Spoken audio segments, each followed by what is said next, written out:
പ്രമേഹത്തിന് മരുന്ന് എടുക്കുന്നവർ പ്രോപ്പറായിട്ട് മരുന്ന് കഴിക്കുന്നുണ്ട്, എക്സസൈസ് ചെയ്യുന്നുണ്ട്, ഭക്ഷണത്തിന് പ്രോപ്പറായിട്ട് നോക്കുന്നുണ്ട്. എന്നാലും അവരുടെ കോംപ്ലിക്കേഷൻ എന്തായാലും വരുന്നുണ്ട്. എന്ന് വെച്ചാൽ ഷുഗറിന് മരുന്ന് കഴിക്കുമ്പോൾ ഷുഗർ കൺട്രോളായി ബ്ലഡിൽ കൺട്രോളായി നിൽക്കും എന്നുള്ളതല്ലാതെ വേറെ ഒരു മെച്ചവും പ്രമേഹത്തിൻ്റെ മരുന്നുകളിൽ നിന്ന് കിട്ടുന്നില്ല. എന്ന് വെച്ചാൽ ഷുഗർ കൂടുന്നില്ല, 100% കറക്റ്റാണ്, യാതൊരു കാര്യമില്ല. ചിലത് ഇൻസുലിൻ പ്രൊഡക്ഷൻ കൂട്ടിയിട്ട് ഷുഗർ കുറയ്ക്കുന്നുണ്ട്, ചിലത് ഇൻസുലിൻ്റെ സെൻസിറ്റിവിറ്റി കൂട്ടിയിട്ട് റിസപ്റ്റർ ആക്ടിവേറ്റ് ചെയ്തിട്ട് അതിനകത്തേക്ക് പ്രോപ്പറായിട്ട് കയറുന്ന രീതിയിലുള്ള മരുന്നുകളുണ്ട്, ചിലത് ഇൻസുലിൻ റെസിസ്റ്റൻസ് കുറയ്ക്കാനുള്ള മരുന്നുകളുണ്ട്. അപ്പം ഭൂരിഭാഗവും ഇങ്ങനെയാണ്. ഇപ്പം ചില മരുന്നുകൾ എന്ന് പറയുന്നത് ആഫ്റ്റർ ഫുഡിൽ ഷുഗർ ലെവൽ കൂടുമ്പോൾ അതിനെ കുറയ്ക്കാനുള്ളത്, ലിവറിൽ നിന്ന് ഗ്ലൂക്കോസ് കൂടുതൽ പ്രൊഡക്ഷൻ നടക്കാതെ കുറയ്ക്കുന്നത്, കുടലിൽ നിന്നും കൂടുതലായിട്ട് അബ്സോർബ് ചെയ്യാതെ കുറയ്ക്കുന്നത്, അങ്ങനെ പല രീതിയിലുള്ള ആക്ഷൻസ് നടക്കുന്നത് എപ്പോഴും ഷുഗറിൽ ബ്ലഡിലെ ഷുഗർ ലെവൽ കുറയ്ക്കാനുള്ളതാണ്. എന്ന് പറഞ്ഞുകൊണ്ട് പ്രമേഹം വന്നതിൻ്റെ കാരണം മാറുന്നില്ല, പ്രമേഹത്തിൻ്റെ ഡാമേജ് മാറാനേ പോകുന്നില്ല. ഡാമേജ് ഉദ്ദേശിക്കുന്നത് എന്താണ്? ആദ്യമായിട്ട് നമുക്ക് കാണിക്കുന്ന ചില കാര്യങ്ങളിൽ ഈ മരുന്ന് കഴിച്ചിട്ട് കുറച്ച് കാലം കഴിയുമ്പോൾ അതിന് കൈയും കാലും ഒക്കെ ശോഷിക്കാൻ തുടങ്ങും. അതായത് മസിൽ വേസ്റ്റിംഗ് തുടങ്ങും. നല്ല വണ്ണമുള്ള ആളെന്നല്ലോ എന്ത് പറ്റി ആകെ മെലിഞ്ഞു പോയല്ലോ എന്ന് പറയാറുണ്ട്. അവരുടെ ഷുഗർ കൺട്രോൾ ആയിരിക്കും, മരുന്ന് എടുക്കുന്നവരായിരിക്കും, ഈ കൈയും കാലും ഒക്കെ ശോഷിക്കും. അതായത് മസിൽസിൻ്റെ ഒരു കപ്പാസിറ്റി കുറയും. അപ്പോൾ ഇങ്ങനൊരു കപ്പാസിറ്റി കുറഞ്ഞു കഴിഞ്ഞാൽ വരുന്നൊരു ഇതാണ് ആദ്യത്തെ ഒരു പ്രശ്നം എന്ന് പറയുന്നത്. രണ്ടാമത്തെ പ്രശ്നം എന്ന് പറയുന്നത് ഈ ന്യൂറോപ്പതി എന്ന് പറയും. കാലയിലും കയ്യിലും, പ്രത്യേകിച്ച് കാലയിലാണ് പുകച്ചിൽ, മരവിപ്പ്, ഇങ്ങനെ മുള്ളു കുത്തുന്ന പോലത്തെ ബുദ്ധിമുട്ടുകൾ, ഉറുമ്പരയുന്ന പോലത്തെ കാര്യങ്ങൾ, ഇതെല്ലാം കാലയിലേക്ക് അനുഭവപ്പെടുന്നൊരു കാര്യമുണ്ട്. ഇത് തന്നെ കൈകളിൽ അനുഭവപ്പെടും. അതേപോലെ തന്നെ ചിലപ്പോൾ ഏത് വിരലിനകത്ത് തൊട്ടേക്കുന്നതെന്നുള്ളത് ക്ലാരിറ്റി കിട്ടത്തില്ല. എന്നാൽ ഇവർ പറയുന്നത് എന്താ, ഞാൻ മരുന്ന് കഴിക്കുന്നുണ്ട്, ഷുഗർ ഓക്കെയാണ്, കാര്യങ്ങളൊക്കെ പറയും. പക്ഷേ ഡാമേജ് വന്നുകൊണ്ടിരിക്കുകയാണ്. പിന്നെ വരുന്ന ഡാമേജ് എന്ന് പറയുന്നത് മൂത്രത്തിൽ പത ഇങ്ങനെ വന്നുകൊണ്ടിരിക്കുകയാണ്, പത കൂടുകയാണ്. മൂത്രത്തിൽ പത കൂടുന്നു, ക്രിയാറ്റിൻ ലെവലിൽ വേരിയേഷൻ ഉണ്ടാകുന്നു, യൂറിയ ലെവലിൽ വേരിയേഷൻ വരുന്നു, കിഡ്നിക്ക് ബുദ്ധിമുട്ടുകൾ തുടങ്ങുന്നു, പൊട്ടാഷ്യം ലെവലിൽ വേരിയേഷൻ, സോഡിയം ലെവലിൽ വേരിയേഷൻ, ഈ ചേഞ്ചസുകളെല്ലാം വരും. എന്നാലും ഇവരുടെ ഷുഗർ വലിയ കുഴപ്പമില്ലാതിരിക്കും. എത്രയെന്ന് പറഞ്ഞാലും 150-200 ഇരിക്കുന്നത്. ശരിക്കും പറഞ്ഞാൽ ഡാമേജ് തുടങ്ങുന്ന എല്ലാവരും പറയുന്ന ഹൈ ഷുഗർ ഉള്ളപ്പോഴാണ്. അല്ല, ഷുഗർ ഹൈ ആയാൽ പെട്ടെന്നാവുന്നേ ഉള്ളൂ. ലോ ആണെന്ന് പറഞ്ഞാലും ഷുഗറിന് മരുന്ന് എടുക്കുന്നത് ബ്ലഡിൽ ഷുഗർ കുറയാൻ വേണ്ടി മാത്രമാണ്, ഡാമേജ് മാറാനല്ല. അടുത്ത ഡാമേജ് വരുന്നത് എന്താ, കാഴ്ച ഇങ്ങനെ മങ്ങി വരും. പ്രോപ്പറായിട്ട് കണ്ടുകൊണ്ടിരുന്ന ആൾക്കാർ പിന്നെ എത്ര ഇതാക്കി നോക്കി എന്ന് പറഞ്ഞാലും കാണാത്തൊരു രീതിയിലേക്ക് വരും. കണ്ണാടികൾ ഇങ്ങനെ വീണ്ടും മാറ്റും, സർജറികൾ ചെയ്യും. അങ്ങനത്തെ കണ്ണിൻ്റെ ബുദ്ധിമുട്ടുകൾ റിപ്പീറ്റഡ് ആയിട്ട് വരുന്നൊരു കണ്ടീഷൻ ഉണ്ടാകും. അപ്പം ഇത് ഒരു ഷുഗറിൻ്റെ ഒരു ഡാമേജ് തന്നെയാണ്. പിന്നെ ഒരു കാര്യം എന്ന് പറയുന്നത് ഈ പറയുന്ന ബ്രെയിൻ ഫങ്ഷൻ പ്രോപ്പറായിട്ട് നടക്കത്തില്ല, പ്രോപ്പറായിട്ട് കാര്യങ്ങൾ ഓർക്കാൻ പറ്റുന്നില്ല, മറവിയുടെ പ്രശ്നങ്ങൾ, പറഞ്ഞ കാര്യങ്ങൾ മാറ്റി പറയുന്ന രീതികൾ, അതേപോലെ തന്നെ അങ്ങനത്തെ കുറേ ബുദ്ധിമുട്ടുകൾ തുടങ്ങും. പിന്നെ വരുന്നത് ഇവിടെ പല്ലുകളൊക്കെ ഡാമേജ് ആവുന്നൊരു കാര്യമാണ്. ക്യാവിറ്റീസ് ഉണ്ടാകുന്നതും പല്ല് എടുത്തു കളയേണ്ട ബുദ്ധിമുട്ടുകൾ വരുന്നതൊക്കെ.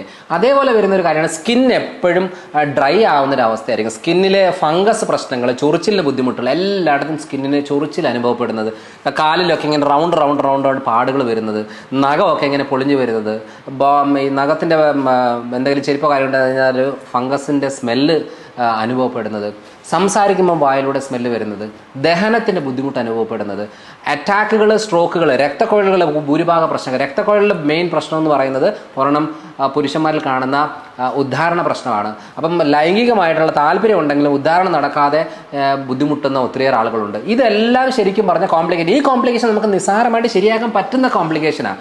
അതിൻ്റെ അർത്ഥം പ്രമേഹത്തിന് മരുന്നെടുക്കുന്ന ഒരാൾക്ക് ഈ കോംപ്ലിക്കേഷൻ മാറുമെന്നല്ല. പ്രമേഹത്തിന് മരുന്നെടുക്കുന്നത് കോംപ്ലിക്കേഷൻ മാറാൻ വേണ്ടിയിട്ടേ അല്ല, ഷുഗർ ബ്ലഡിൽ കുറഞ്ഞു നിൽക്കുക എന്നുള്ളത് മാത്രമേ ഉള്ളൂ.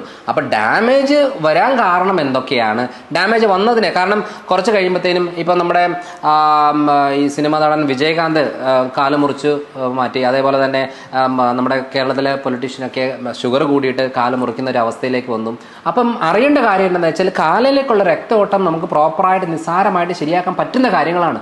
പക്ഷേ ഇത് ഷുഗറിന് മരുന്ന് മാത്രം എടുത്തുകൊണ്ടിരുന്ന ഒന്നും ഈ രക്തഓട്ടത്തിൻ്റെ കാര്യം ക്ലിയർ ആവില്ല. അപ്പം നമ്മളിപ്പോൾ സ്ഥിരമായിട്ട് ഒരു ചികിത്സ ചെയ്യുമ്പോൾ അറിയുന്ന കാര്യം എന്ന് വെച്ചാൽ ഒരു വിരൽ മുറിച്ച് കളഞ്ഞു, ഓക്കെ, കുറച്ച് കാലം കൊണ്ട് അടുത്ത വിരൽ മുറിക്കാനുള്ള രീതിയിലാണ് പൊതുവെ പോകുന്നത്. പക്ഷെ അത് നമുക്ക് ആ ഒരു വിരലിൽ തന്നെ നമുക്ക് നിർത്താൻ പറ്റും. കാരണം മൈക്രോ സർക്കുലേഷൻ, രക്തയോട്ടം ചെറിയ രക്തക്കുഴലുകളിൽ ബ്ലോക്കുകൾ വരാതെ വന്നതിന് ക്ലിയർ ആക്കി നമുക്ക് കൊണ്ടുപോകുകയാണെങ്കിൽ നിസ്സാരമായിട്ട് ചെയ്യാൻ പറ്റുന്ന കാര്യമാണ്. പക്ഷെ അത് സാധാരണ രീതിയിൽ നമ്മളൊരു ഭക്ഷണമോ കാര്യങ്ങളോ നിയന്ത്രിക്കുന്നതുകൊണ്ട് മാത്രം നടക്കത്തില്ല. അതിൻ്റെതായ മെഡിക്കേഷൻസ് കാര്യങ്ങളും ചെയ്യുമ്പോഴാണ് അതിന് മെച്ചം കിട്ടുന്നത്. അതുകൊണ്ട് പ്രമേഹം എന്ന് പറയുന്നത് ഒരു സ്ലോ പോയിസൺ ആണ്. അതേപോലെ തന്നെ ഒരു വ്യക്തിയെ നമുക്ക് എന്താ പറയുക, ഇഞ്ചിഞ്ചായിട്ട് ബുദ്ധിമുട്ടിച്ച് ബുദ്ധിമുട്ടുണ്ടാക്കുന്ന ഒരു അവസ്ഥയിലേക്ക് പോകുന്നതാണ്. അതിൻ്റെ അർത്ഥം ഞാൻ ഡോക്ടറെ കാണുന്നുണ്ട്, ഞാൻ പ്രമേഹത്തിന് മരുന്നെടുക്കുന്നുണ്ട്, ഞാൻ പ്രോപ്പറായി ടെസ്റ്റ് ചെയ്യുന്നുണ്ടെന്ന് പറഞ്ഞിട്ട് യാതൊരു കാര്യമില്ല. ഞാൻ ഈ പറഞ്ഞ ഡാമേജുകൾ, ബുദ്ധിമുട്ടുകളെല്ലാം സ്റ്റെപ്പ് ബൈ സ്റ്റെപ്പായിട്ട് വരുന്നതാണ്. ഇത് ക്ലിയറാക്കി പോകുന്നതാണ് മെയിനായിട്ട് ആവശ്യമുള്ളത്. ഇപ്പോൾ ഞങ്ങൾ ഏറ്റവും കൂടുതൽ ഫോക്കസ് ചെയ്യുന്നത് പ്രമേഹത്തിന് ചികിത്സിക്കാനൊന്നും ഞങ്ങൾ പോകാറില്ല. കാരണം എന്ന് വെച്ചാൽ പ്രമേഹത്തിന് ആവശ്യം പോലെ ചികിത്സകളും. കഴിഞ്ഞ തവണ ഒരാൾ, ഒരു സിനിമാ നടൻ പറയുമായിരുന്നു, കുറച്ച് പ്രമേഹത്തിന് പറ്റിയ നല്ല മരുന്നൊന്ന് പറയാമോ എന്ന് ചോദിച്ചു. ഞാൻ പറഞ്ഞു, ഇപ്പം എത്ര മരുന്ന് എടുക്കുന്നുണ്ട്? ഇപ്പം ഞാൻ 3 ഗുളികയും 2 നേരം ഇൻസുലിൻ എടുക്കുന്നുണ്ട്. ഇനിയും നല്ല മരുന്ന് വേണോ? ഇതൊക്കെ എത്ര മരുന്ന് എടുത്തു എന്ന് പറഞ്ഞാൽ ഇതൊക്കെ തന്നെയാണ് അവസ്ഥ. ഇൻസുലിൻ 5 യൂണിറ്റ് വെച്ച് തുടങ്ങിയിട്ട് 10, 20, 50 യൂണിറ്റ് വരെ കൂട്ടിക്കൊണ്ട് പോകുമല്ലാതെ ഇൻസുലിൻ കുറയ്ക്കുന്ന രീതിയിലേക്ക് വരുന്നേ ഇല്ല. മെറ്റ്ഫോമിൻ വെച്ച് തുടങ്ങി ഗ്ലിമിപ്രൈഡും ടെലിഗ്ലിപ്റ്റിനും അതേപോലെ കഷായങ്ങളും മരുന്നുകൾ ഇങ്ങനെ കൂട്ടി പോകുക എന്നുള്ളതല്ലാതെ ഇതുവരെ കുറയ്ക്കുന്ന ഒരു അവസ്ഥയിലേക്ക് വരുന്നില്ല. കാരണം എന്താ? ഷുഗർ കൂടുമ്പോൾ ഡോക്ടറെ അടുത്ത് പോകും. അപ്പോൾ ഡോക്ടർ പറയും, ആണോ എന്നാൽ പിന്നെ ഈ ഗുളികയുടെ കൂടെ ഇതുകൂടെ കഴിച്ചോ. ഈ ഗുളിക കൂട്ടി, മരുന്ന് കൂട്ടി, ഡോസ് കൂട്ടിയിട്ട് അവരെ വീണ്ടും വീണ്ടും ബ്ലഡിൽ ഷുഗർ കുറച്ചുകൊണ്ടിരുന്നിട്ട് എന്ത് കാര്യം? ഈ ബ്ലഡിൽ ഷുഗർ കൂടുന്ന കാര്യങ്ങളെ മാറ്റം വരുത്തണം. ഇനി കൂടിയതിൻ്റെ ഭാഗമായിട്ട് വന്നേക്കുന്ന ഡാമേജിനെ ശരിയാക്കി എടുക്കണം.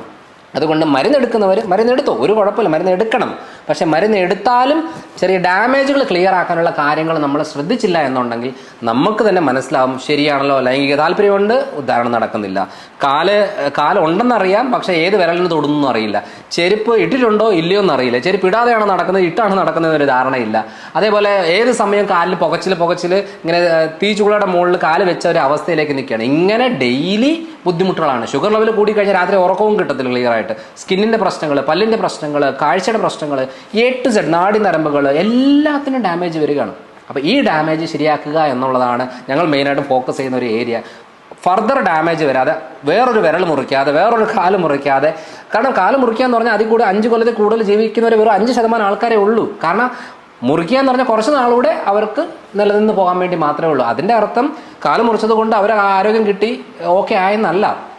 ഇത് ശ്രദ്ധിച്ച് പോകേണ്ടതാണ്. അതിനെന്ത് ചെയ്യണം? നമുക്ക് ഏത് ഫുഡ്